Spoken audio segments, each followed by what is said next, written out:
اعوذ باللہ من الشیطان الرجیم بسم اللہ الرحمن الرحیم۔ امام عصر جب تشریف لائے ہمیں وہ 313 میں پائیں، ہم اپنے آپ کو ایسا بنائیں ہمیں وہ 313 میں پائیں۔ آج ناظرین کی خدمت میں نیا پروگرام لے کر حاضر ہوئے ہیں جو ہمارے پروگرام کا حصہ بنے ہیں حجت الاسلام والمسلمین علی جناب مولانا ابن علی حیدری صاحب۔ قبلہ السلام علیکم۔ علیکم السلام ورحمۃ اللہ وبرکاتہ۔ قبلہ اس بار کا سوال یہ ذہن میں آیا کہ امام زمانہ عجل اللہ تعالی فرجہ الشریف کیا ہمارے اعمال سے باخبر ہے، واقف ہے؟ تو آپ کی اس کے اوپر کیا دلیل ہے؟ بسم اللہ الرحمن الرحیم، الحمد للہ العلیم الخبیر، الصلاۃ والسلام علی محمد وعلی الطاہرین۔ اللہ نے قرآن کریم میں سورہ توبہ آیت نمبر 105 میں ارشاد فرمایا، بسم اللہ الرحمن الرحیم، قل اعملوا فسيرى اللہ عملکم ورسولہ والمؤمنون۔ آپ کا جو سوال ہے کیا امام زمانہ ہمارا اعمال سے باخبر ہے، تو یہ آیت اس بات کے اوپر دلیل بن رہی ہے کہ ہاں امام زمانہ ہمارا اعمال سے باخبر ہے۔ دلیل کیا ہے؟ کیونکہ اللہ اپنے رسول سے خطاب فرماتا، قل اے میرے رسول کہہ دیجئے اعملوا، تم جو چاہے عمل کرو، یعنی اعملوا میں اس کا دائرہ وسیع، اچھا عمل کرو یا برا عمل کرو، ٹھیک ہے؟ عمل کرنا تمہیں اختیار عمل کا، اور اللہ تمہارے اعمال سے باخبر ہے، دیکھ رہا ہے، اور اس کا رسول بھی دیکھ رہا ہے اور مومنون بھی دیکھ رہے ہیں، ٹھیک ہے؟ یعنی اس کا مطلب یہ کہ جتنے بھی لوگ عمل کو انجام دے رہے ہیں اور اس عمل کے دیکھنے والا اللہ بھی ہے اور رسول بھی ہے اور مومنین بھی ہے۔ اب یہاں اللہ عمل دیکھ رہا ہے، بالکل واضح اور روشن ہے، رسول عمل دیکھ رہے ہیں، یہ بھی بالکل واضح اور روشن ہے۔ اب یہ مومنین، ہاں جی، یہ مومنین جو مومنون کے لفظ آیا ہے، اور ماشاءاللہ آپ تو حافظ قرآن بھی ہے، اللہ آپ کو سلامت رکھے۔ تو اب مومنین سے مراد جو ہے، اگر یہ عام مومن لیا جائے اس سے مراد، تو مومنین کو تو خبر نہیں ہے کہ مشہد میں کیا ہو رہا ہے، اور مثلاً قم میں کیا ہے، نجف اور دیگر مقامات پر کیا ہو رہا ہے۔ تو لہٰذا یہ جو مثلاً آیت ہے یہ اسی انداز کی ہے جیسے انما ولیکم اللہ ورسولہ والذین یؤمنون، یعنی اللہ تمہارا ولی ہے، انما ولیکم اللہ ورسولہ والذین آمنوا الذین یقیمون الصلاۃ ویؤتون الزکاۃ وراکعون، اللہ ولی، رسول ولی، اور وہ جو حالت رکوع میں زکات دے۔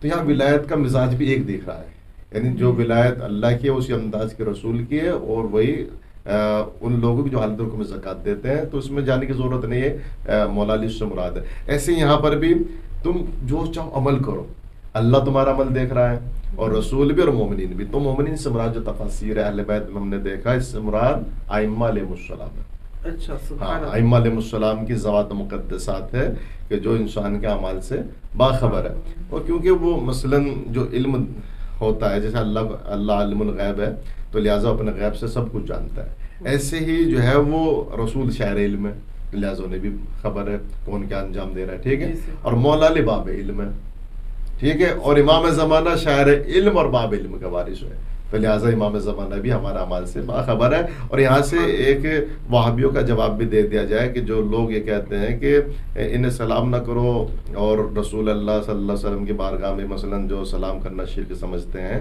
یا ایسے ائمہ علیہ السلام کی بارگاہ میں جو یہ سوچتے ہیں کہ یہ تو مر چکے ہیں اور یہ مثلاً انہیں سلام کرنا کوئی فائدہ نہیں ہے۔ اب جب قرآن یہ کہہ رہا ہے کہ اللہ اور اس کا رسول تمہارے عمل کو دیکھ رہا ہے، تو عمل کو وہی تو دیکھے گا جو زندہ ہوگا، جو آدمی مر گیا ہوگا وہ کیسے اعمال کو دیکھے گا؟ تو لہٰذا خود یہ آیت دلیل ہے حیات پیغمبر کی بھی اور حیات ائمہ علیہ السلام کی بھی، کہ پیغمبر بھی زندہ ہے اور ائمہ علیہ السلام بھی زندہ ہے۔ اور آپ کی خدمت میں عرض کروں میں کہ جب امام رضا علیہ السلام کو مامون رشید نے خراسان کی سرزمین کی طرف بلایا، اور امام جب آئے تو جیسے خراسان کی سرزمین میں امام داخل ہوئے، تو موسیٰ ابن سیار یہ اس بات کو جو ہے نقل کرتا ہے، اور شیخ عباس قمی نے منتهى الاعمال میں اس واقعے کو نقل کیا ہے کہ جیسے امام علیہ السلام آئے سرزمین خراسان میں، تو دیکھا ہے مثلاً کچھ لوگ ایک جنازہ لے کے آ رہے ہیں، تو یہ موسیٰ ابن سیار کہتا ہے کہ امام رضا علیہ السلام اپنی سواری سے تیزی سے اترے اور اس جنازے کو کاندھا دیا امام نے، اور پھر جب وہ جنازے کو رکھا گیا قبر کے نزدیک، تو امام نے اس سے کہا فلاں ابن فلاں، میں تمہیں بشارت دیتا ہوں جنت کی۔ تو موسیٰ ابن سیار کہتا ہے کہ مولا پہلی مرتبہ سرزمین خراسان میں آپ کیسے جانتے تھے اس شخص کو؟ تو امام علیہ السلام نے کہا کہ وہ جتنے بھی ہمارے شیعہ ہیں جو بھی جہاں پہ رہتے ہیں ہم ان کا اعمال سے باخبر ہیں، اور جتنے بھی شیعہ ہیں ان کے اعمال ہمارے بارگاہ تک پہنچتے ہیں. تو اگر اعمال اچھے ہوتے ہیں تو ہم لوگ خوش ہوتے ہیں، اور اگر اعمال اچھے نہیں ہوتے تو ہم اللہ کی بارگاہ میں ان کے لیے استغفار کرتے ہیں. کیونکہ امام رضا اپنے زمانے کا جو شیعہ تھا وہ امام رضا امام وقت اپنے زمانے کے، تو جو شیعہ مرا تھا تو مولانا اس کو بشارت دی تھی اور امام فرما رہے تھے کہ ہم ان کے اعمال سے باخبر ہیں. تو لہٰذا جیسی امامت امام رضا علیہ السلام کی ہے ویسی امامت امام زمان علیہ السلام کی ہے. ٹھیک ہے. ایسے ہی جو مثلاً جو لوگ نشا پور آتے ہیں زیارت کرنے کے لیے تو ان زیارتوں میں ایک بی بی شتیتہ کی زیارت بھی ہے. تو جب جناب بی بی شتیتہ کا انتقال ہوا تو امام کاظم علیہ السلام مدینے سے نماز پڑھانے کے لیے آئے یہاں پہ. ٹھیک ہے. یعنی اس کا انتقال ہوا مومنہ کا تو امام کو خبر تھی تو امام چشمہ زدن سے جو ہے وہ تشریف لائے اور نماز جنازہ پڑھے. ایسے ہی جتنے بھی لوگ اعمال انجام دے رہے ہیں تو امام زمانہ اعمال سے باخبر ہے. بلکہ امام علیہ السلام نے فرمایا اے ہمارے شیعو ہمارے لیے باعث زینت بنو، باعث ملامت نہ بنو.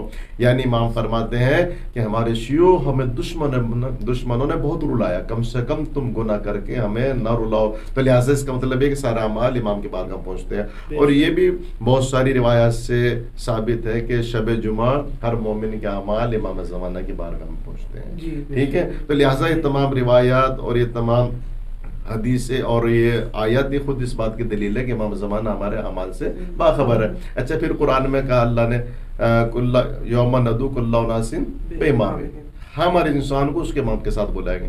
یعنی کیا مطلب ہے اس کا مطلب یہ کہ ہر امام اپنے جو امتی ہے ان کے اعمال کی مثلاً گواہی دے گا، اور امام جس نے جسے امام مانے گا تو اس کے ساتھ مشہور ہوگا. تو لہٰذا امام اگر گواہی دیں گے تو قرآن میں کہہ رہا ہے کہ ہم ہر انسان کو اس کے نبی کے ساتھ بلائیں گے. ٹھیک ہے. اور رسول ہم آپ کو تمام نبیوں کا گواہ بنائیں گے. تو لہٰذا یہ تمام چیزیں اس بات کی دلیل ہے کہ امام زمانہ ہمارا اعمال سے باخبر ہے. تو لہٰذا ہمیں چاہیے کہ ہم ایسا عمل انجام دے کہ امام زمانہ ہم سے خوش ہو جائے. یعنی ایسا عمل انجام دے کہ جب ہمارا اعمال نامہ امام زمانہ کی بارگاہ پہنچے تو امام زمانہ ناراض ہو، رنجیدہ ہو، اور امام زمانہ کی ناراضی اور ناراضگی کا سبب بنے. تو لہٰذا ہمیں خاص کر مکتب تشیع سے تعلق رکھنے والے تمام افراد کو اس بات کا خیال رکھنا چاہیے کہ ہمارا وقت کا امام ہم سے ناراض نہ ہو. یعنی اگر ہم ایسے اعمال نہیں کر سکتے کہ جو ان کے قرب یا ان کی رضایت کا سبب بنے تو ایسے بھی اعمال نہ کرے جو امام کی ناراضگی کا سبب بنے. لہٰذا ایسے اعمال بھی انجام نہ دیں جو ان کی ناراضگی کا سبب بنے. ورنہ ہم تو مثلاً مکتب تشیع تعلق ہے اور ہمارا سلسلہ عصمت سے جڑا ہوا ہے، تو لہٰذا ایسے کام انجام دیں ہم کہ جس سے اللہ بھی راضی ہو جائے اور امام بھی راضی ہو جائے. اور یہ امام کب راضی ہوں گے کہ جب اللہ ہم سے راضی ہوگا. اللہ کب راضی ہوگا؟ جب امام راضی ہوں گے. ٹھیک ہے. ما تشاءون الا ان شاء اللہ کے مصداق ہی ہے. تو لہٰذا ہمیں چاہیے کہ واجبات کے پابند ہو اور محرمات سے اجتناب کریں، اور واجبات کی پابندی اور حرام کاموں سے اجتناب کرنا یہ سبب بنے گا کہ ہمارا وقت کا امام ہم سے راضی ہو جائے گا. سبحان اللہ، ماشاء اللہ. خدا آپ کی توفیقات میں اضافہ فرمائے، مولا آپ کو سلامت رکھے. بہت اچھا بیان تھا. یہ تھے حجت الاسلام والمسلمین علی جناب مولانا ابن علی حجری صاحب. امید ہے آپ نے ان کے بیان سے استفادہ کیا ہوگا. انشاءاللہ آئندہ نیا پروگرام لے کر ناظرین کی خدمت میں حاضر ہوں گے. جب تک کے لیے اپنے میزبان رضا رضوی اور 313 اسرار سٹریم کو اجازت دیجیے. والسلام علیکم ورحمۃ اللہ وبرکاتہ. الأجل مولا مولا، الأجل مولا مولا.